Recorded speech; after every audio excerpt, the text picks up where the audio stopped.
আচ্ছা আসাদুল ভাই, আপনি তো এই বছর অনেকগুলো তার ক্লায়েন্ট আপনি ডিল করেছেন।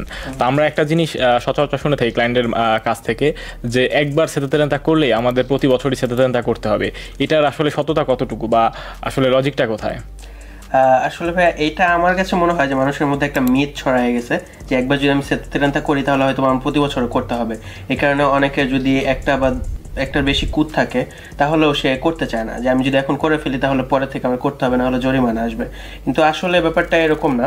ব্যাপারটা হচ্ছে যে আপনার যদি একটা বছর শুধু একটা মাত্র কুদ থাকে তাহলে আপনার জন্য সেতেরেন্তা অব্লিগ হচ্ছে না। কিন্তু যদি আপনার একটার বেশি কুদ থাকে, একের অধিক, তাহলে সেই ক্ষেত্রে আপনাকে মাস্ট করতেই হবে। অ্যান্ড আপনি ধরেন এই বছর করলেন, আপনার একের বেশি কুদ ছিল, আপনি করলেন, দেন আগামী বছর আপনি শুধু একটাই কুদ আছে, বাট তখন আর সেটা আপনার জন্য অব্লিগ থাকবে না। আচ্ছা ভাই, এখন আপনি যে বিষয়টা বললেন এই বিষয়ে আমি মোটামুটি একটা ধারণা পেয়েছি। কিন্তু এখানে আরেকটা বিষয় আছে যে আমাদের বেশ কিছু ক্লায়েন্ট আছে যারা দেখা গেছে একই দিতাতে কাজ করে, একই কোম্পানির আন্ডারে কাজ করে, কিন্তু কিছু কিছু ক্ষেত্রে দেখা যায় যে তার একটা ফ্রেন্ড তার থেকে বেশি টাকা পাচ্ছে সেতেরেন্তা ডিক্লারেশনের মাধ্যমে, আবার সে তার থেকে কম টাকা পাচ্ছে, আবার তার আরেকটা ফ্রেন্ড হয়তো বা জরিমানা নিয়ে বসে আছে। তো এই বিষয়টা আসলে কীরকম?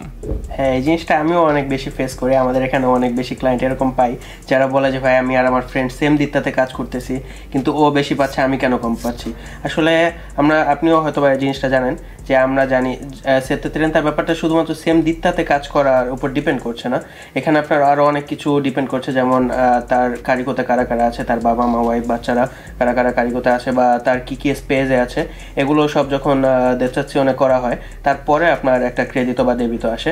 তো সেই ক্ষেত্রে তার যদি আপনার চেয়ে বেশি স্পেসে থাকে, আপনার যদি স্পেসে কম থাকে, তাহলে এটা আমরা বলতেই পারি যে সে আরও ওইখান থেকে বেশি টাকা পাবে বা আপনি কম পাবেন। বুঝতে পারছি। তাহলে আলাফিনে বলা যাচ্ছে যে আমাদের আসলে দিকটাতে কোনো চেঞ্জেস হচ্ছে না, আমাদের অন্যান্য বিষয়, বিভিন্ন বিষয়ের কারিকো অথবা বিভিন্ন স্পেসের উপর ডিপেন্ড করে আমাদের ইম্পোর্টটা আর কি কম আর বেশি হতে পারে। এক্স্যাক্টলি। ধন্যবাদ ভাই আপনাকে এত গুরুত্বপূর্ণ একটা ইনফরমেশন শেয়ার করার জন্য। ওয়েলকাম ভাই।